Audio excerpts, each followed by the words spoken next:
Telecom প্রতিষ্ঠানগুলোকে সরকার নানাভাবে সুবিধা দিলেও তার সুফল সাধারণ মানুষের কাছে পৌঁছায় না, এমন পর্যবেক্ষণ তুলে ধরে টেলিকম বিশেষজ্ঞরা বলছেন, মোবাইলের সিম কার্ডে ৩০০ টাকা কর প্রত্যাহারের সুবিধা পাবে মোবাইল অপারেটররাই।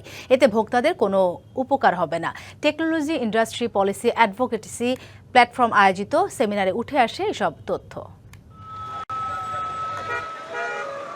২০২৬-২৭ অর্থবছরের বাজেটে মোবাইল সেবা সহজ করার উদ্দেশ্যে মোবাইল সিমের উপর বিদ্যমান ৩০০ টাকা কর তুলে নিয়েছে সরকার। অর্থমন্ত্রীর তথ্যমতে এবছরে ১,২০০ কোটি টাকা রাজস্ব হারাবে সরকার। তবে কর প্রত্যাহারের এ সুবিধা সাধারণ মানুষ কতটুকু পাবে তা নিয়ে তৈরি হয়েছে প্রশ্ন।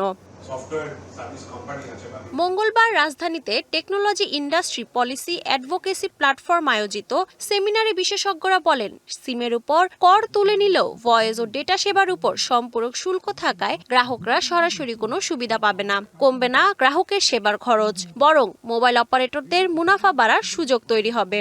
নগদ নিয়ে এলো হার না মানা হার অফার। সর্বনিম্ন ১০,০০০ টাকা রেমিটেন্স নগদে পাঠালে থাকছে স্বর্ণের হার জেতার সুযোগ। রিমুভ যে করা হচ্ছে, আই এম নট এগেইনস্ট ইট। যতগুলো বেনিফিট দেওয়া হচ্ছে ৫২% মধ্যে আবার ৩৯% কিন্তু আসলে জনগণের কনজিউমারদের উপর ট্যাক্স। আমার কথা হচ্ছে এটা একটা ব্যালেন্স থাকা উচিত ছিল। ১ জুলাই থেকে আমদানি করা স্মার্টফোনে কর ৬০% বেশি হলেও ল্যাপটপে তা ৯.৫%, যা স্থানীয় শিল্পকে উৎসাহিত করার নীতির প্রতিফলন। তবে এক্ষেত্রে স্মার্টফোন ব্যবহারকারীদের মাঝে নেতিবাচক প্রভাব পড়বে বলে আশঙ্কা করছেন তারা। সরকার শুধু একটা ভালো বাজেট, ভালো পলিসি, ভালো ট্যাক্স স্ট্রাকচার দিচ্ছে, এখানেই থেমে থাকবে না।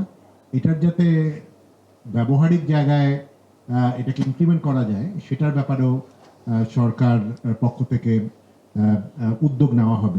স্টার্টআপ খাতের জন্য কর সুবিধাকে ইতিবাচক বললেও দেশে নিবন্ধিত স্টার্টআপের সংখ্যা কম হওয়ায় এর সুফল সীমিত থাকবে এবং এর অপব্যবহারের ঝুঁকিও রয়েছে বলে উল্লেখ করেন বক্তারা। এখনো কিন্তু এনবিআর এর, আমার লাস্ট জানা মতে এনবিআর এর রেজিস্ট্রেশনে ১০০ কম স্টার্টআপ আছে।